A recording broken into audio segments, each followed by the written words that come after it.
partout, vous allez kolanda biso mokili mobimba na kati ya chaîne na bino Ediba TV mwana Congo oyo ekambami na munganga spirituel dokotolo na bango papa Edi Diba. Lelo na yeli bino numéro moko ya sika oyo tolobi ke micro baladeur ya Ediba TV ezali kotambola partout.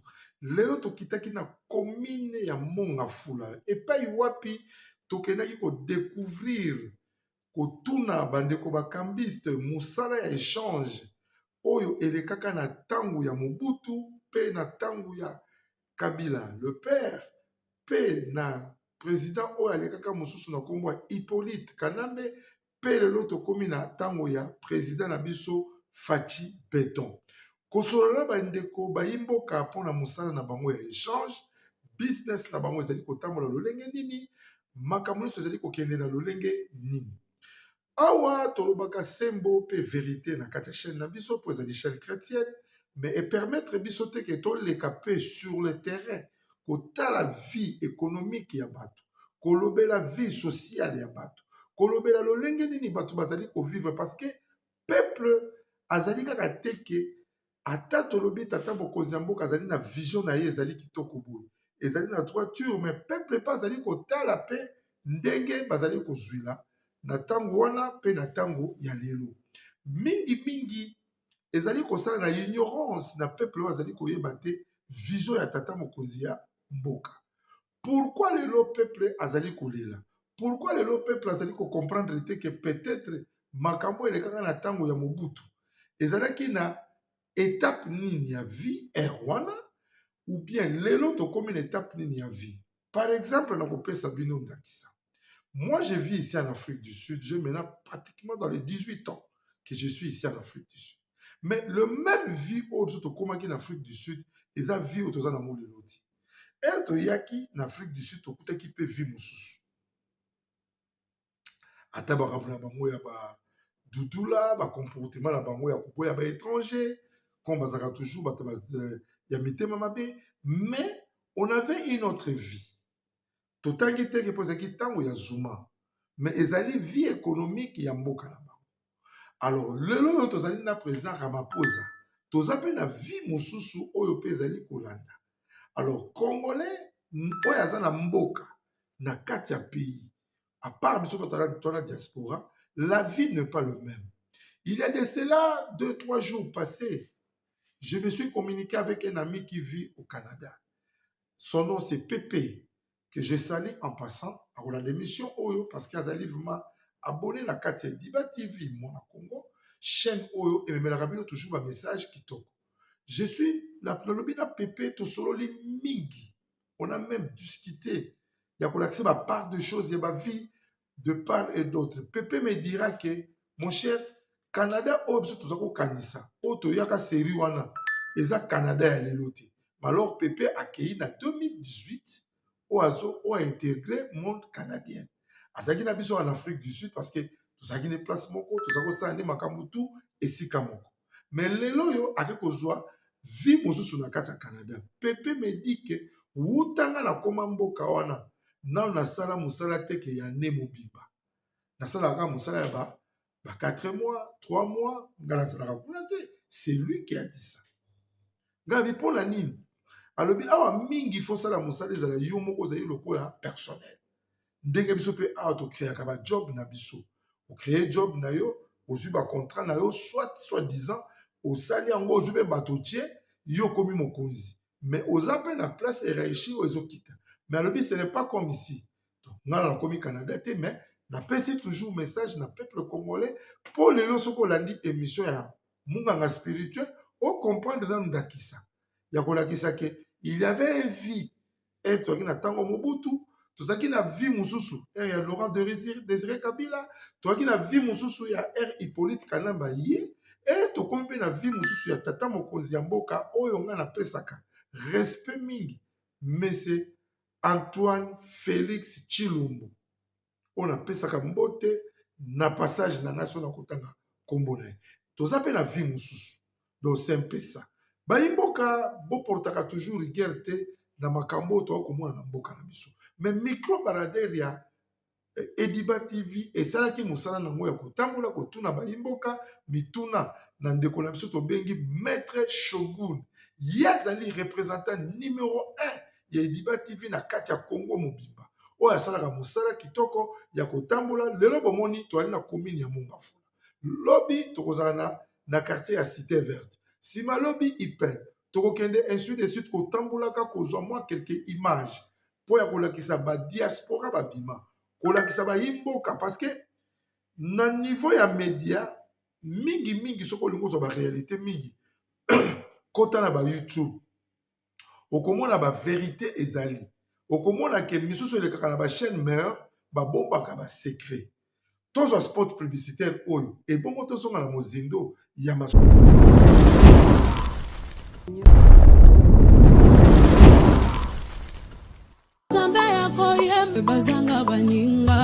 dans le Seigneur nazali chez la Mwanda Fondation na ye liso liboso na bino mpona kosenga bino merci na bao bao soutenir orphelinat chez la Mwanda.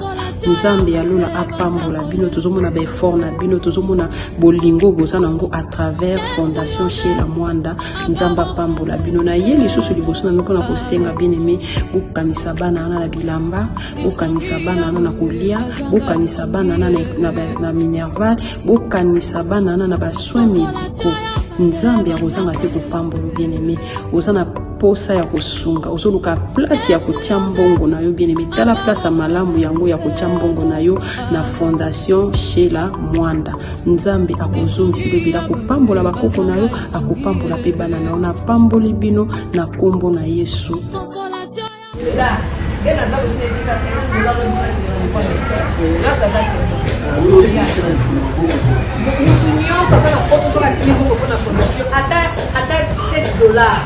Asimba ngote on va dire $7 na ça la moko transfert na compte na yo bien aimé bolango efuta kosali sa efuta lelo naza donc nazo yebisa bino na koloko makambo nyonso na wate na yebisaka nzambe ke nzambe eteyebaki ke sala bolango lelo lobi euta bayo atémoigne yango ntina télévision alobi nayeba kosomba eloko na maboko mwana moto apesanga mosala ya epa na bango babeta ye alingi mpe babeyani na ndako me alobi na osala te mpo nzambe alobi esango na mwasi na mosala lelo nazobenefisi na bagrâce ebele lelo na osomba motuka na motambo na motuka ya mboka fami ya papa na nga te ya mama na nga te ya mobali na nga te ya nzambe asala miraki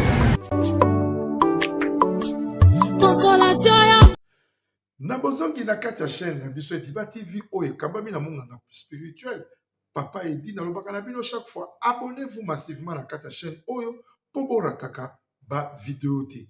Abonnez-vous massivement po bozwaka ba message oyo tolobi ya bo spiritualité, oyo tolobi ba masese ba masolo bato ba bengaka biso na nzela ya singa oyo baobenga coordinateur na biso aza na kati ya Kisasa oyo toko travailler na ye toujours ensemble oyo bakobenga Maître Shogun. Soko lingi kozwa ba ressources pe ba vérité mingi na kati ya chaîne oyo soko bengi ndeko Shogun akoyebisa yo ndenge nini to fonctionnaka. Soko ozala ba problème na yo mona Maître Shogun expliquer ye pe akolekisa yo na kati ya émission pour to manyola yo. Malgré tout, on a des problèmes de caméra.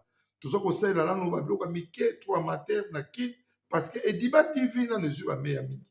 Yango na koloba bino batu bozali baboni o bolandaka biso bofu boko bo porter biso main po to pesa kabino ya le meilleur yango nde ekosala ke ela musa lelo yo na laki na kolakisa bino epai wapi batu mosusu babotama na maternité ya Mongafula o to bengi ma sœur mingi babima so bomoni yango na nzela ya Ediba TV mingi bakolela eloko nini tokoki kosala pona maternité na biso wana eloko nini tokoki kosala bakonza mboka bazwa information na nzela ya ba chaîne o pe na nzela ya ndeko na bino Maître Shogun oyo azali kosala na micro balader kolakisa biso l'hôpital ya maternité oyo tobengi ya ba sœur na Mongafula kolakisa bino lisusu wenze oyo ezalaka ya Mongafula ekomi wapi bayimboka botala eske to akizete bakonzi oyo ya Mongafula oyo tobengi ba bourgmestre na ba chef du quartier mosala nini bozali kosala?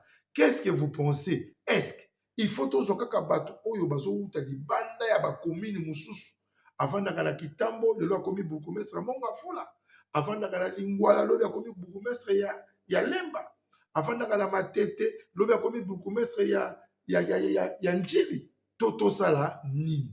Toto bana kozwa kaka nanu pour un temps. Tokosoya pe na bakonzi ya mboka.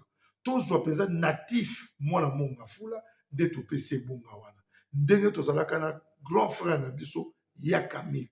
Aponamaki na Mongafula po azalaki ne akolaki na kati ya Mongafula ayebaki ki ye Mongafula. Vaut mieux tozonga. À l'époque de cette époque-là, bato ebele bako ignorer ye, mais nous quand même on était jeunes à cette époque-là parce que toza toujours ba jeune, l'autre comme ba jeune papa, on sait que ya Camille oya salaki na kati ya Mongafula na biso. Azali ko sala, azali ko bongisa, pe azali na souci. Ya wana lobaka na bino ke soki ndaku eza ya yo. Soko zali locataire te. Okomona okosala effort olo na mwa fleur, olo na mwa pelouse. Alors moto azali mopaya. Azali azaka toujours na posa te ke abongisa.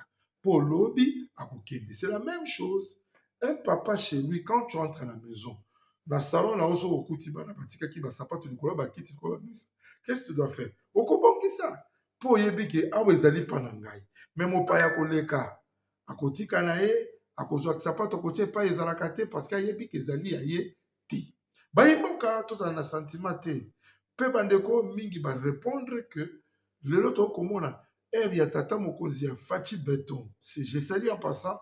Que tout le monde moi mosa les akokoso non vision ya tata mokonzi mboka yali ba bongisela bino be pa inyoso que ba bénéfice au bozako zowana ezala peut-être na moi considération on peut former des petits banques que vous faites vos boulots vous en foutez quand même ba taxes ces taxes là qui vont permettre que yo ozo congolais alingi na ko futa taxe te congolais alingi toujours liberté même liboso de pango na yo tchema matungulu oyebite ke okofutela ngo taxe awa tomona kango na étranger bayeboka tozo ba image oyo micro baladere na biso etambola na mokolo lelo oyo komemela biso quand même quelque chose tosalela ngo débat na baete na ba commentateur tosalela ngo débat na kati ya Ediba TV totala soki ke micro baladere na biso oya bino toujours molobeli na bino ya Ediba TV mwana Congo eza molobeli na bino Shogun Dibala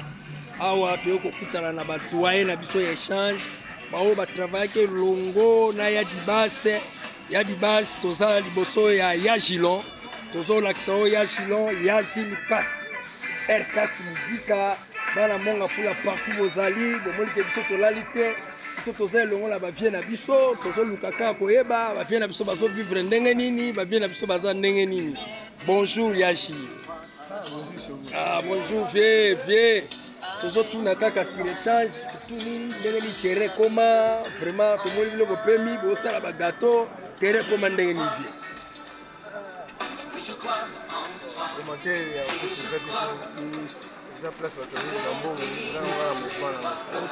merci beaucoup vieux.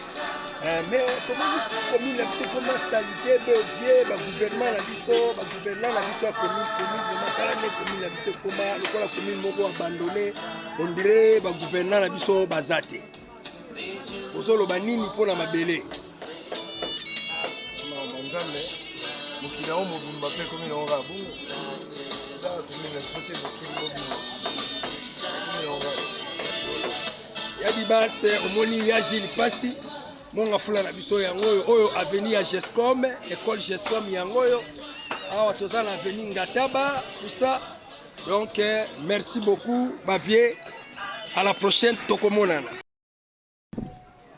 awa toza na Ediba TV bonjour bandeko oyo eza Mongafula toza na parking awa hôpital ya baseur awa toza na parking na biso ya Mongafula tozo lakisa Mongafula na biso lolenge koma salite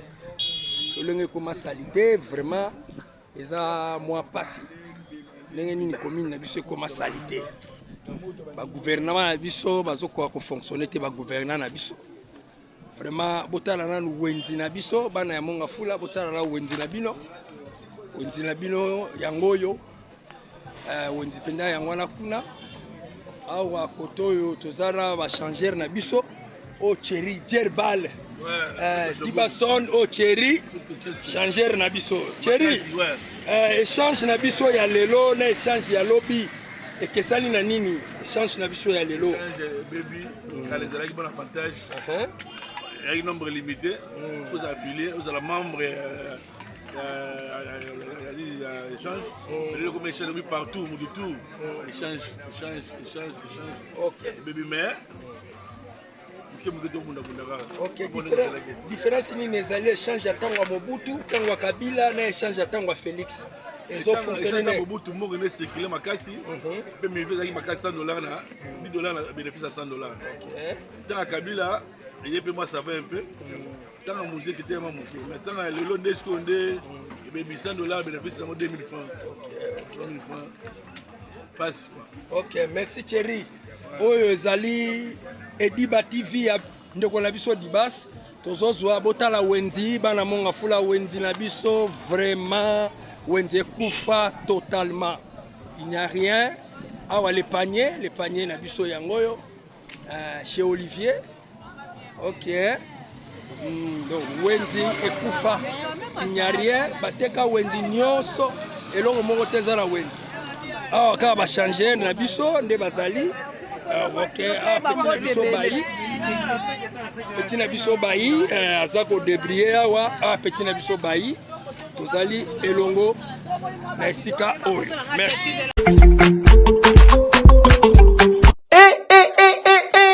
Mwana ya poto nyonso bana ya diaspora fini makambo ya kotindaka mbongo na bafamille po ete basombela biso balopango na nsima balia mbongo tolela na yango mama Clémence pe papa Jean-Pierre Kabamba basalela biso cité de la diaspora numéro 1 awa na RDC depuis 2019 na bongo mwana ya poto nyonso ya Canada ya France ya Belgique pe mokili mobimba na $3500 ya pamba oza na terrain ya 20/20 awa na cité de la diaspora au komikolo lopango ata soki $3500 eza ya kokoka te yaka na lombango po ete ezotekama pe ya crédit eza pe ya promotion sala na lombango benga biso na banimero oyo plus 181 75 66 46 76 plus 243 80 84 20 140 pona baterrain na biso eza ya kobangela te l'État Zela awa wenzi penda totalement ekufa route mayangi te monga fula penda ekoma salite ba gouverneur na biso ba osala penda musala te botala ndenge terrain échange ekufa terrain échange na biso ekufa ndeko échange est-ce que tambola ka ndenge zeko tambola kala tambola ça va. Ok, Ediba TV. Balobi, oh, vieux. Ah, mais veillez ça Dibasite. Veillez ça Dibasite. Monga fula. Tala monga fula sonne comme salité. Donc, ma bourgmestre na biso ba ko sala musalate. Otala monga fula na sonne comme. Wenzi na biso kufa bateka nyonso. Na bombelo guitare, na zelo yao. Na bombelo guitare yao, obeta biloka aircast. Ok, merci beaucoup. Merci bien. Awa tozali Ediba TV Shogun molobeli na bino motalisi na bino tozana Chalapi grand changeur donc Chalapi grand changeur Chalapi échange ya lelo na kati ya commune monga fula na échange ya lobi échange ya tango ya Mobutu na échange ya tango ya Kabila na échange ya tango ya Félix échange ni futi ezofuta pe ezolakisa ke musala eza malamu échange ya ntango biso awa ekoma donc bénéfice ekoma moke donc ezolandaka ba 3000 francs mais par rapport ya seri bango basalaki wana ezalaki $10 na change $100 ozwi bénéfice ya $10 donc biso eza ndenge wana. Merci beaucoup.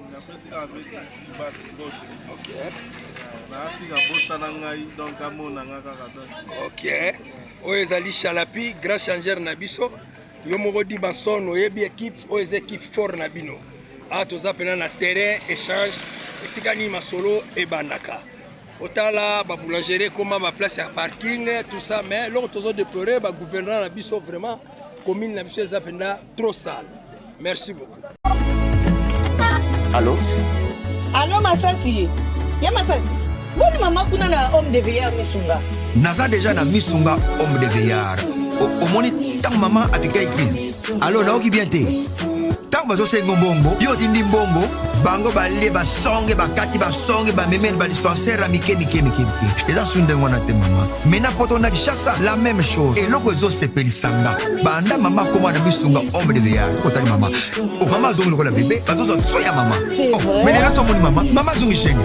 Maman Zouli a 3 fois Tongo Medi Popo Deko nanga elo musu sepeli singai Misunga homme de veillard Webi ba webi ke Bana courant so kata Soke salika manœuvre Pano ya di Tan Bana lumière 24h/24h Et puis connexion internet et vanda Et puis Soki mama ayoki mal à l'aise Ou bien mutu pasi Nzote déranger Kaka na mutu na place à la liwana A fini bouton rouge Docteur Mbango ataka Tu sais pourquoi Homme de veillard Misunga Eza na kata clinique Misunga. Donc so effectivement on a regretté. Ah bon tu sais bien na zali ba minganga bazo sala mama contrôle chaque semaine. Mais azala kuna Abela te bazo sala examen. En tout cas, ya Masasi emoneli penanga na pemi bana mama comme na homme de veillard Misunga. Emoneli na misu te. Emonani bamboko le kopinda ya pampa bana. C'est fini tout ça. Morolia ngoli susute. Homme de veillard Misunga. Ngana bango rendez-vous quand la fin du mois. Na pemi.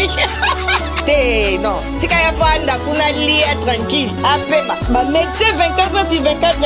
A continuer kunanga na pesa kama bongo na fin du mois. Yebisa bango na changer comme on a comme il bâti Misunga. Babe. Na biso no festa zali na Congo, oyo molobeli na bino Shogun Dibala. Motalisi pe molakisi nzela na kati ya Ediba TV mwana Congo. Mbote na bino sika no sobozali po lelo yo to lobela ya minene. Ya minene na biso tozali ko lobela victoire ya wazalendo na kati ya Bukavu. Et puis tozobeta li solo ya bana ya Mongafula, tozobeta li solo ya Moibi, Monguna, Moninga Mabe. O to bengi na kombo ya Kabila musala zali ko sala pona ko déstabiliser bokonzi ya Congo. Tozali awa lelo Nzambe abatela Congo. Tolobela wa bino mikolo nyonso tuke muto aleki Nzambe na kolinga Congo azate. Nzambe nde alingaka Congo. Lelo toyebisi bino Mongafula na biso oyo eza commune moko ezalaki commune ya Bayaya, commune ezo sala fierté na ville ya Kinshasa. Mais na kotala commune oyo lelo vraiment eza mawa. Salité ba gouverneur na biso bazo ko bongisa yango te.